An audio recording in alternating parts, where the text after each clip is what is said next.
정용실의 뉴스 브런치.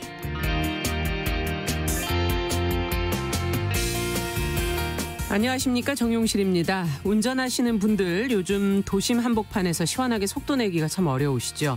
2달 전부터 도심도로 제한 속도가 시속 50km로 낮아졌고요.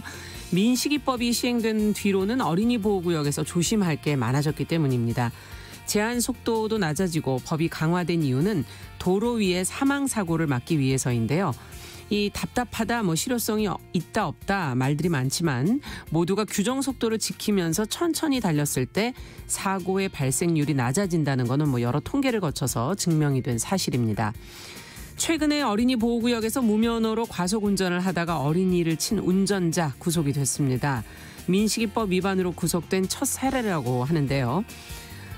모두가 이렇게 천천히 달리는 데는 다 이유가 있을 텐데요. 여기서 폭주를 하게 되면 누군가는 당연히 다치게 되지요. 새롭게 약속한 규정 속도를 또 무시하고 혼자만 과거의 속도로 달려도 또 모두가 위험해집니다. 자, 도로 위에서만 그런가 하는 생각이 드네요. 삶의 길 위에서 마주하는 많은 일들이 알고 보면은 속도와 약속의 문제가 아닐까 하는 생각이 드네요.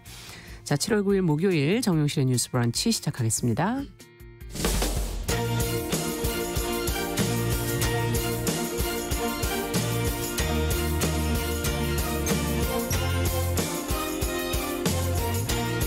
여성의 감수성으로 세상을 봅니다. KBS 1라디오 정용실의 뉴스 브런치. 여러분의 의견을 기다립니다.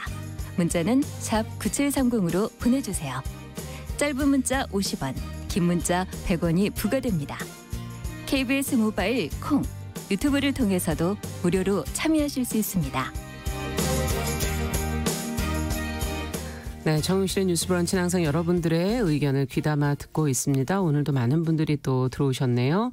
산속 전원생활님, 홍인야 시호님, 손서연님, 써니스카이님 이렇게 유튜브로 들어와 주셨고요. 그 외에도 윤서영님, 최희철님, 그리고 오영찬님, 장호민님, 김배공님, 진격의 한만기님, 방산월님 이렇게 들어오셨습니다. 감사합니다. 자, 오늘도 뉴스를 정리하면서 좀 시작을 해보겠습니다. 뉴스픽 두 분 자리해 주셨습니다. 더 공감 여성정치연구소 송문희 박사님 안녕하세요. 네, 안녕하세요. 전혜연 사평론가 안녕하십니까? 네, 안녕하세요. 자, 지금 아침부터 뉴스가 속보가 지금 계속 들어오고 있는데 그 검언 유착 의혹 관련 사건들 지금 윤석열 검찰총장이 지휘를 하지 말라는 추미애 법무부 장관의 수사 지휘를 지금 사실상 전면 수용하는 분위기인 것 같네요. 지금까지 나온 내용을 전혜연 평론가께서 좀 정리를 해 주시겠어요? 예, 어제 일부 언론에서 밝혀진 법무부나 대검의 입장과는 별개로 최종 입장이 나와서 좀 정리를 해드리겠습니다. 네. 추미애 장관의 지시사항을 요약을 해보자면 검언유착 의혹 수상의 적절성을 따지는 전문수사단 소집을 중단할 것. 그리고 서울중앙지검 수사팀에 대한 수사 독립성을 보장할 것 이렇게 요약할 수 있습니다. 네. 그런데 전문수사 자문단 소집 중단은 아마 그 검사장 회의에서도 의견이 모아졌던 것 같은데요. 네. 수사팀을 어떻게 할 것인가에 대해서는 어제도 그렇고 일부 보도에서 보면 내용이 엇갈렸습니다. 최종 입장을 정리해 드리자면 결과적으로는 추미애 장관이 지시한 대로 진행될 것으로 보입니다. 대검의 입장을 정리하자면요. 지금처럼 서울중앙지검이 검언유착 의혹을 수사하는 것으로 최종 결정된 것으로 볼 수 있습니다. 대검이 설명을 했는데 이렇게 말을 했습니다. 장관의 지휘권 발동으로 총장의 지휘권이 이미 상실됐고 중앙지검이 책임지고 자체 수사를 하게 된 상황이고요. 대검에서는 이런 내용을 오늘 오전 중앙지검에도 통보했다라고 밝혔습니다. 자, 추미애 장관의 입장도 지금 속보로 나오고 있는데요. 추 장관은 장관의 지휘가 수용됐다 혹은 관철됐다 이런 표현이 나오고 있는 것에 대해서 만시지탄이지만 총장의 지휘 회피, 즉 총장이 직접 관여하는 것이 아니라 수사팀의 수사를 맡긴 것이죠. 이 부분은 국민 바람에 부합하는 것이다. 이렇게 얘기를 했습니다. 네. 어쨌든 최악의 갈등으로 갈 것인지 일부 수용으로 갈 것인지 관심이 모아졌는데요. 결과적으로는 윤석열 총장이 추미애 법무부 장관의 지휘를 받아들이는 것으로 결론이 났습니다. 네. 자, 어떻게 상황을 보고 계시는지 두 분 얘기도 좀 들어보고 싶네요. 이 참 우리가 왜 싸움 구경을 하면 참 재밌다 이런 얘기를 하는데 네. 이번에 이 사건이 참 흥미진진합니다. 왜냐하면 법무부 장관과 검찰총장의 한판 승부 내지는 진검승부를 보는 것이었다. 그래서 고수들은 사실 한 합을 딱 겨뤄보면 알거든요. 그런데 지금 이 상태에서 법무부 장관의 수사 지휘권을 사실상 전면 수용한 듯하게 이렇게 발표가 나는데 네. 일견 추다르크의 승이다. 외향적으로는 추 법무부 장관의 승리처럼 보이는데 조금 더 생각을 깊게 해보니까 진정한 승자가 누가 될 것인가 또 의문이 듭니다. 왜냐하면 사실상 지금 그 법무부 장관의 수사 지휘권에 의해서 지금 중앙지검이 이제는 원 없이 수사를 할 수 있는 겁니다. 네. 그렇다면은 윤 총장의 최측근인 한동훈 검사장의 권한 유착 의혹에 대해서 수사 결과가 나올 텐데 이 수사 결과에 대해서 국민들이 많은 관심과 이목이 쏠릴 수밖에 없는 것이거든요. 네. 그래서 이 수사 결과에 따라서 정말 총장 최측근의 무리한 감사기였느냐 아니면은 무리한 총장 흔들기였느냐라는 또 이렇게 갈라질 수가 있는 부분이 있는데 제가 이걸 보면서 어떤 생각을 했냐면 한신의 고사가 생각이 났습니다. 네. 윤 총장이 왜 수사 지휘권을 받아들일 수밖에 없었을까? 만약에 이거 받아들이지 않는다면 아마 항명 내지는 불이행으로 징계나 받았을 겁니다. 그렇다면 남아있는 1년 동안의 임기를 보존하기 힘들겠죠. 네. 이번에 대검찰청에서 말하면서 어떤 얘기를 했냐면은 총장은 2013년 국정원 사건 때 수사팀장의 수사 직무에서 배제당해가지고 손을 뗄 수밖에 없었다. 이 얘기를 굳이 한 이유가 뭐냐면 윤 총장은 이런 사람이야라는 걸 굳이 얘기하는 것이거든요. 그래서 2013년의 윤석열과 2020년의 윤석열은 같은 사람이다라는 걸 강조하는 것 같은데 이 결과에 따라서 만약에 수사의 결과가 명백하게 이제 무죄로 나왔을 경우에는 윤 총장 측에서 반격할 수 있는 여지가 있다. 그래서 윤 총장이 아마 시간을 벌면서 가는 어떤 절충점이 아닐까 이런 생각이 듭니다. 네. 어떻게 보십니까? 저는 전혀 다른 쪽으로 해석을 하겠는데요. 예. 첫 번째로 흥미진진한 힘겨루기가 아니라 국민을 우습게 본 검사들의 집단 행동이 만든 결과다. 저는 이렇게 해석을 합니다. 애초에 이 사건이 촉발된 계기 자체가 윤 총장이 본인의 측근이 연루된 사건에 대해서 자꾸 결부하는 모양새를 만들었기 때문이에요. 제가 여러 번 방송에서도 얘기를 했었는데 국정원 사건이 가지던 그 정치적 파장과 이과는 기본적으로 다른 사안이었습니다. 네. 더군다나 서울중앙지검 수사팀을 못 믿겠다라는 식으로 자꾸 총장이 하는 것은 본인이 검찰의 최고 책임자인데 검사팀을 못 믿겠다. 이건 뭐예요? 이쪽은 내 편이니까 믿고 이쪽은 내 라인이 아니니까 못 믿겠다라는 신호를 줄 수 있기 때문에 그렇게 되면 어떻게 됩니까? 일선 검사들이 총장 라인 누구 라인 이렇게 줄을 서게 된단 말이죠. 누구 라인에 줄을 서면 수사를 마음대로 할 수 있고 누구 라인에 안 서면 못하게 될 수 있다는 신호를 읽힐 수가 있다는 겁니다. 그래서 윤 총장이 뒤늦게라도 적법한 절차에 따라서 장관이 지시를 한 것을 받은 것은 그나마 다행이라고 봅니다. 그리고 두 번째로 지금 계속 문재인 대통령이 검찰이 개혁의 주체가 되라라고 어떻게 저는 보면 저는 기회를 준 거라고 봅니다. 네. 제가 말하는 기회라는 것은 문재인 대통령이 윤석열 총장 임명한 건 맞습니다만 사실 여권에서 공개적으로 불만 제기를 계속하고 있어요. 그런데도 대통령은 최근까지도 윤 총장에게 법무부하고 협의해가지고 검찰개혁해라 이렇게 힘을 실어주고 있단 말입니다. 네. 임기 2년 중에 벌써 1년 정도가 지났는데 그렇죠. 저는 그 정도로 신임하고 그 정도로 개혁의 주체가 되라고 했는데도 잘 안 되고 있다라는 평가를 받는 것은 윤석열 총장이 정말 개혁을 할 의지가 있느냐 의심을 받을 시점에 와 있다고 봅니다. 그래서 이것은 정치적인 어떤 사건에 대한 이런 부분과는 별개로 검찰개혁을 검찰총장이 하겠다고 했었고 국회에서도 자고우면하지 않고 원칙대로 수사하겠다라고 했었는데 과연 잘했는지에 대한 엄정한 평가가 지금은 내려지는 시기다. 검찰총장이라서가 아니라요.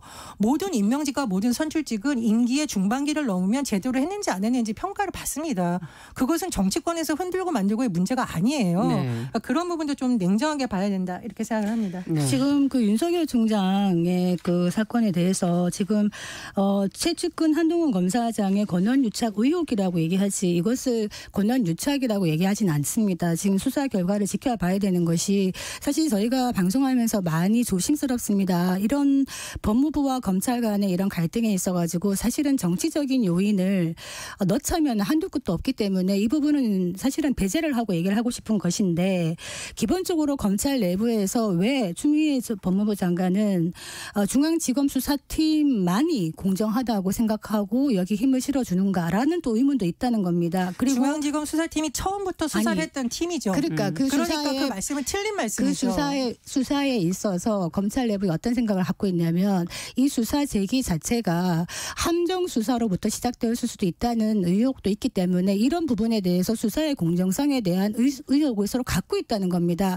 거기에 대해서 법무부 장관의 수사 지휘권이라는 게 사실은 법적으로만 보면은 한 구체적인 사건에 대해서 뭐 구속을 한다든지 불구속 아니면 기소 안 한다 이런 정도의 구체적인 사건에 대한 지휘지 어떤 사건에서 검찰총장 자체가 손을 떼라고 하는 거는 전례가 없었다. 이거는 검찰의 중립성에 관계가 있다라는 견해가 많았기 때문에 지금 이런 논란이 왔던 것인데 결과적으로는 추미애 장관의 수사 지휘권을 받아들인 모양새가 되었기 때문에 철저한 수사가 나오겠죠. 그런데 이제 제가 말씀드리는 거는 윤석열 총장이 1년 전에 윤석열 총장과 지금의 총장이 다른 것이냐. 그리고 윤석열 총장이 검찰개혁에 반대하고 있다는 그걸 막고 있다는 어떤 증거가 있는 것인가라고 얘기한다면은 증거는 없는 것 같고 지금 정치권에서 미래통합당에서 이거 뭐 법사위를 열어가지고 윤 총장을 불러서 얘기를 듣겠다. 이것도 바람직하지 않습니다. 검찰의 중립성의 측면에서 정치권에서 어떤 식으로든 끌어들이는 것, 윤 총장을 끌어들이겠다고 하는 시도는 바람직하지 않다. 이런 말씀드리겠습니다. 검찰개혁을 못한 게 아니라 검찰개혁을 안 하고 있다는 비판이 나온 거죠. 그럼 검찰개혁 하고 있는 건 뭐가 있습니까? 뭐 검사장들 관용차 문제 이런 게 검찰개혁인가요? 검찰개혁할 때 가장 많이 나오는 말이 뭐예요? 검사들이 수사에 연루되었을지라도 제대로 해라. 그 의미는 뭡니까? 검사를 비롯해서 우리나라 고위층이 수사에 연루되더라도 일반 국민들이 그것에 대해서 저 사람들 높은 사람이니까 수사 제대로 안 받고 우리는 수사받는다. 이런 의심을 버려달라는 거잖아요. 뭐 검사를 비롯해서 고위층일 수도 있고요. 정권의 최측근일 수도 있고요. 근데 이번 사건 같은 경우에는 연루된 사람 자체가 검사장이었고 본인의 측근이잖아요. 네. 그러니까 증거가 여러 가지 뭐 굳이 되자면 여러 가지 의혹을 낼 수 있는 만한 상당 부분이 나와 있죠. 녹취록도 나와 있고. 그리고 한동훈 검사장이 저는 소환에 응하지 않은 거 일반 국민이 소환에 응하지 않으면 어떻게 되죠? 심지어 국회의원들이 검찰이 출석하라 그러는데 소환 안 되면 어떻게 되죠? 근데 유독 검사장이 그것도 검찰총장의 최측근이 계속 소환을 안 하고 있어요. 그런 상황에서 윤석열 총장이 자문단까지 수접해가지고 지금 수사팀이 잘하고 있는지 보겠다. 이거는 굉장히 문제가 있는 많은 부분이라고 봅니다. 이건 억지가 아니라 상당 부분 내부에 불만을 제기할 수 있는 여러 가지가 있었던 거죠. 그래서 저는 뭐 윤석열 총장이 그동안 여러 가지 보여준 모습 중에서 지지를 받을 부분도 있고 비판을 받을 부분도 있습니다. 근데 저는 좌고우면하지 않고 원칙대로 수사를 하겠다. 이거는 굉장히 훌륭한 겁니다. 근데 문제는 이 사건에 대해서만은 그렇지 못한 모습을 보였다. 이런 여론이 있지 않나 싶습니다. 뭐 토사구팽이라는 말이 생각이 나는 시점입니다. 윤석열 총장 얘기하면요. 그러니까 사냥개를 잡을 때는 사냥을 잘한다고 칭찬했다가 이제 그 사냥개가 어떻게 보면 사실은 지금 조사할 수 있는 것이 살아있는 권력에 대한 조사밖에 남은 게 없습니다. 이번 사건 신라젠도 그렇고 또 옵티머스도 그렇고 이런 것들을 제대로 할 수 있는 총장이 과연 또 다른 사람이 올 수 있을까? 저는 뭐 그런 기대는 한번 해봅니다. 아니 토사구팽이라고 얘기하시면 안 되죠. 아니 문재인 대통령이 최근에 반부패 정책에 비해서 우리나라 최고 지도자가 윤석열 총장에 대해서 뭐라고 했습니까? 법무부 장관과 협의해서 검찰개혁 잘해라. 이건 사실상 장관에게도 욕을 한 거예요.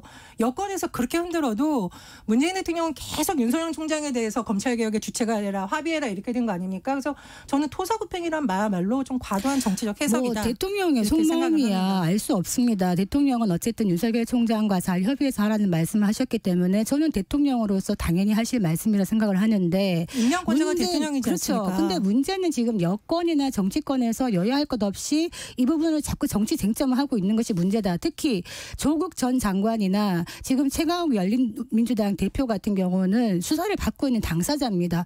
이 당사자들이 추 법무장관의 편을 들면서 윤석열 총장을 계속 압박하고 있는 이런 보도를 내는 것 이것도 정치적이고 바람직하지 않다. 이 말씀 드리겠습니다. 저는 토사구팽은 통합당이 오히려 하고 있는 것으로 보입니다. 정말 검찰총장이 중립성을 유지하게 해준다면 검찰총장을 자꾸 정치적인 목적으로 내세워냈던 행동을 하지 말아야겠죠. 그리고 검찰총장 한 명이 수사합니까? 검찰총장이 직접 수사하는 것이냐 일선 수사팀이 수사합니다. 그럼 그 수사팀의 독립성을 유지해 주는 것이야말로 검찰이 성역 없는 비판을 하게 해주는 아주 기본적인 토대다. 이렇게 말씀드리겠습니다. 이 검언유착 의혹 사건이 정치 쟁점화된다는 표현이 여기서도 느껴지는군요. 두 분이 오랜만에 이런 진짜 토론은 이런 것이다라고 지금 올려주신 분도 계신데 저희가 여태까지 아이템을 다루던 방식과 달리 두 분이 언성에 올라가서 제가 지금 말을 줄이고 있었습니다.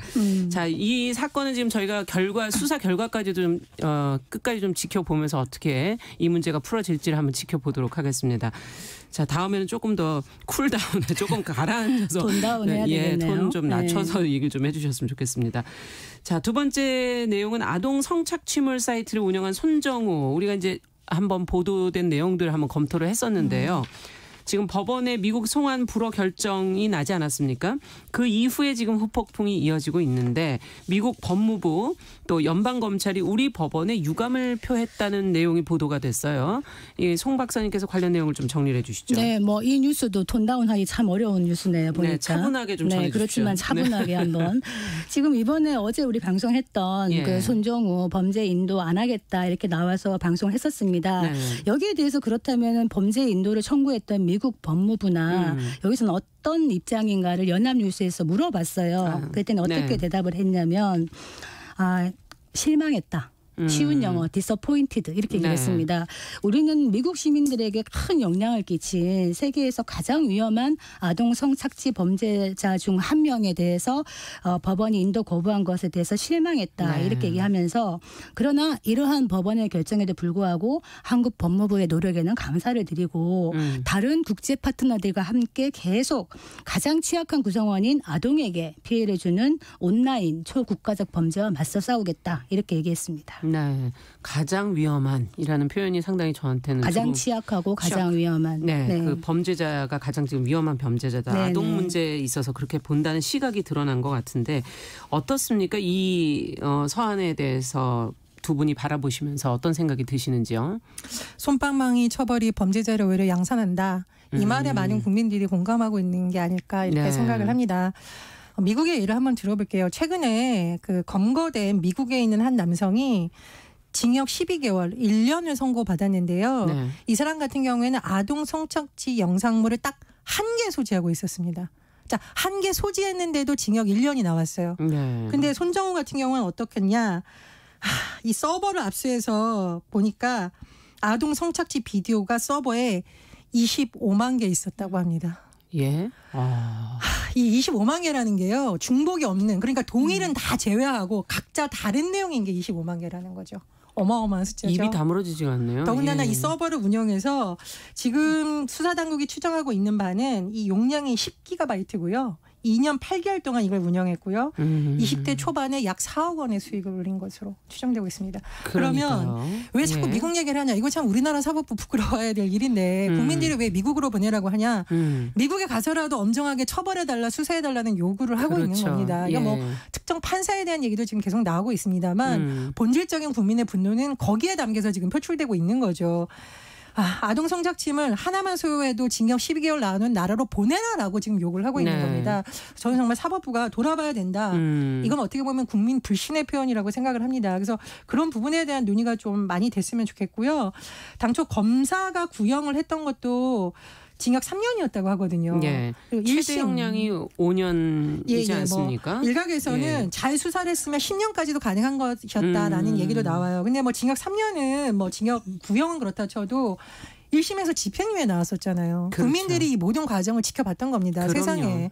어떤 나라에서는 한 개 갖고 있는 것만도 1년 감방살이 해야 되는데 어떤 나라에서는 25만 개를 전 세계에 유통시켰는데 집행유예가 나오다니 이게 과연 사법정의인가라는 불만이 나오고 있는 겁니다. 그래서 지금 뭐 각종 칼럼도 나오고 있는데 다 좋습니다. 결국은 이 과제를 해결하는 것이 사법당국과 검찰과 어떻게 풀어갈지 끝까지. 그렇죠. 국회의 역할인데요. 저는 이런 사건이 왜 국민들이 이렇게 분노하고 청와대 국민청원 올리고 언론에서 할 때까지 묻히는지가 오히려 좀 이상하다고 생각을 하거든요. 그래서 어쨌든 이번 같은 경우에는 판결에 있어서 문제가 나타났기 때문에 또 새로운 것으로 추가 기소되지 않았나요? 추가 기소 같은 경우는 이제 범죄 수익과 관련된 부분이죠. 추가 수익 그 기소된 부분만이라도 검찰이 제대로 수사를 하고 법원에서 좀 엄중한 판결을 내려야 국민들이 그나마 좀 신뢰할 수 있지 않을까 그렇게 생각이 됩니다. 그 지금 그 피해자 중에 생후 6개월짜리 아이도 있다 그래요.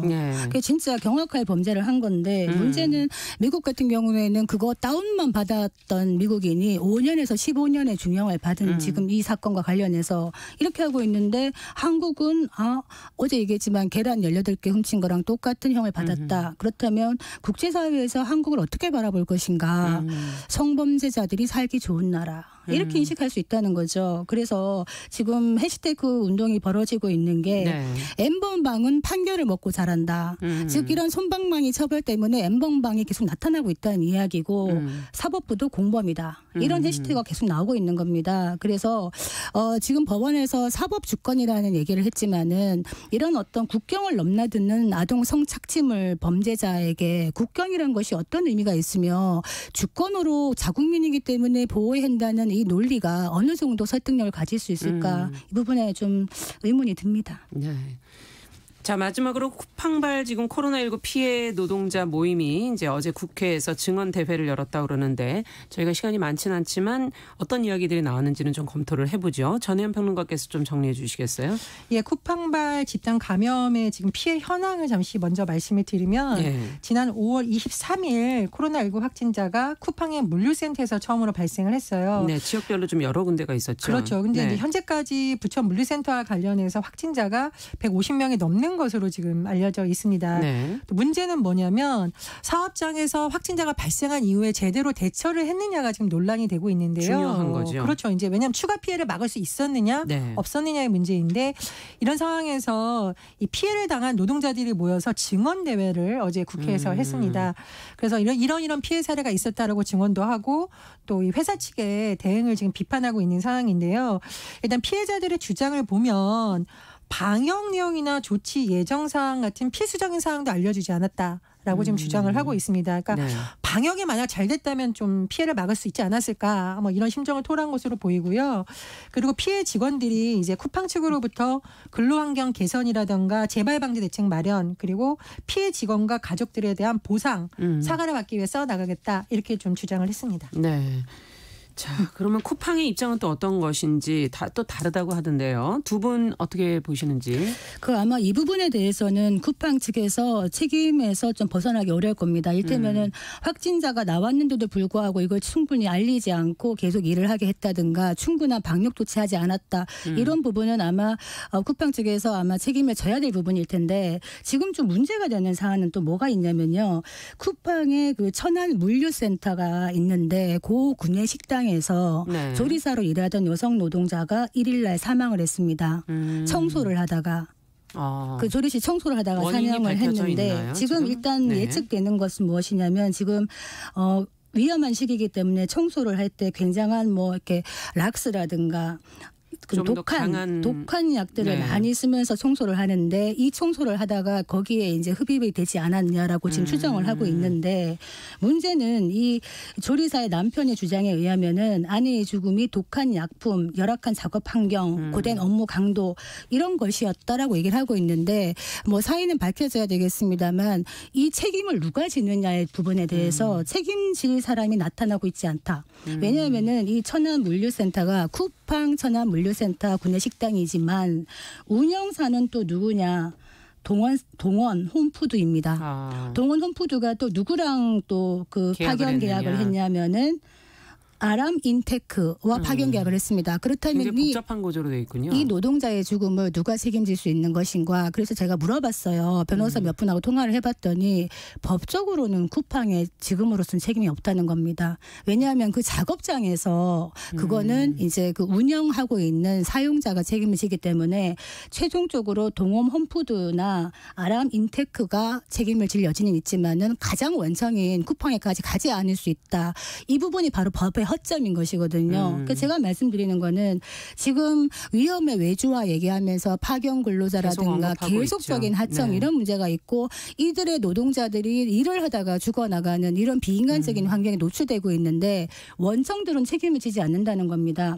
실제로 하청이나 파견 근로자들이 많이 이런 사고를 당하고 이렇게 돌아가시기도 하는데도 원청의 산재가 없으면은 이 원청 기업은 산재보험료 산정할 때도 한 50% 정도 가상금도 받을 수 있습니다.